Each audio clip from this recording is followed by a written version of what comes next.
Hello, bachcho. Let's see this question. A wooden block floating in a bucket of water has 4 by 5 of its volume submerged. When certain amount of an oil is poured into the bucket, it is found that the block is just under the oil surface with half of its volume under water and half in oil.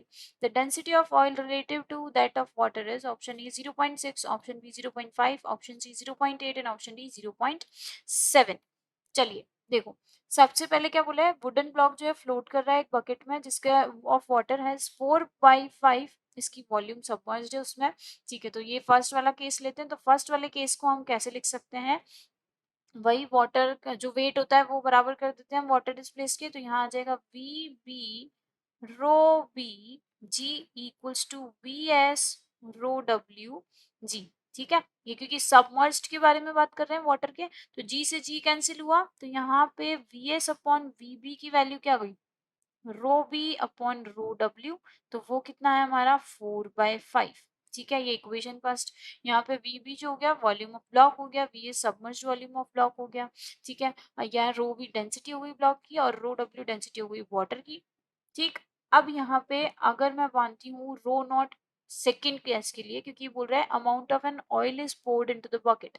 ठीक है, तो उसको रो not में मान लेती हूँ, रो ओ मान लेती हूँ, मतलब डेंसिटी ऑफ ऑयल। तो जो हम जब इक्विलिब्रियम की कंडीशन बताएंगे ना, क्यों, क्योंकि यहाँ पे क्या बोल रहा है, block is just under the oil surface with half of its volume under water and half in oil, मतलब आधा तो ऑयल में है और आधा वाटर में। तो मतलब इक्विलिब्रियम कंडीशन में लेके आएंगे, तो जैसे ही हम लेके आएंगे तो क्या हो जाएगा हमारे पास, जो वॉल्यूम रहेगी ब्लॉक के बारे में बात करेंगे, तो वो क्या हो जाएगा v b rho b g equals to half है ना, तो v/2 रो ओ जी और v/2 बी है ये, तो यहाँ आ जाएगा v/2 रो डब्ल्यू जी, हाफ तो वाटर में हाफ तो ऑयल में। तो यहाँ कितना आ गया, यहाँ हो जाएगा हमारा, देखो वी बी से वी बी कैंसिल हो गया, जी जी जी जी से जी कैंसिल हो गया, रो बी और ये सब बचा और ये 2 नीचे, तो यहाँ से आके 2 rho B equals to rho O plus rho W. ठीक है, ये हो जाएगा। अब यहाँ हमें पता है कि रो ओ और रो डब्ल्यू जो आएगा वो कितना आ जाएगा, कितना आना चाहिए। देखो यहाँ हम क्या कर सकते हैं, रो बी अपॉन रो डब्ल्यू जो था वो तो हमारे पास था 4/5, कितना था, रो बी अपॉन रो डब्ल्यू जो हमारे पास आ रहा था वो था हमारे पास 4/5। ठीक है, तो मैं यहाँ से ले सकती हूँ, कितना ले सकती हूँ यहाँ से, हम बता सकते हैं इसकी वैल्यू 4/5 माइनस ऑफ 1/2, कितना ले लेंगे, 4/5 माइनस ऑफ 1/2 हम ले लेंगे। 1/2 हम क्यों लेंगे, क्योंकि यहाँ पे बेटा, यहाँ अगर मैं इसकी वैल्यू लगाती हूँ रो ओ और रो डब्ल्यू के लिए, तो यहाँ पे हमारे पास इसकी वैल्यू कितनी आ जाएगी, यहाँ आया 4/5, तो जो था वो देखो यहाँ पे देखा रो बी अपॉन रो डब्ल्यू। ठीक है, था। अब यहाँ से देखो अगर मैं इसको सॉल्व आउट करती हूँ ना, पहले इसको इरेज करते हैं यहाँ से,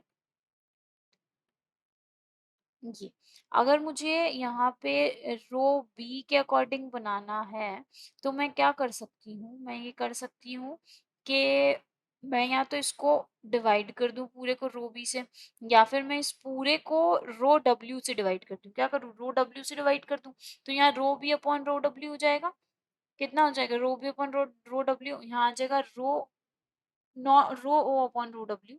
ठीक है, और यहाँ आ जाएगा हमारा समथिंग कुछ rho W upon rho W.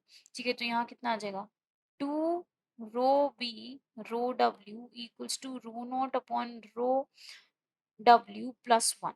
ठीक है, तो रो ओ अपॉन रो डब्ल्यू बताना है हमें, देखो ये रहा रो ओ अपॉन वाटर। ठीक है, तो ये बताना है, तो यहाँ से हमारे पास क्या आ जाएगा 2 × 4/5 equals to rho O by W rho W plus 1।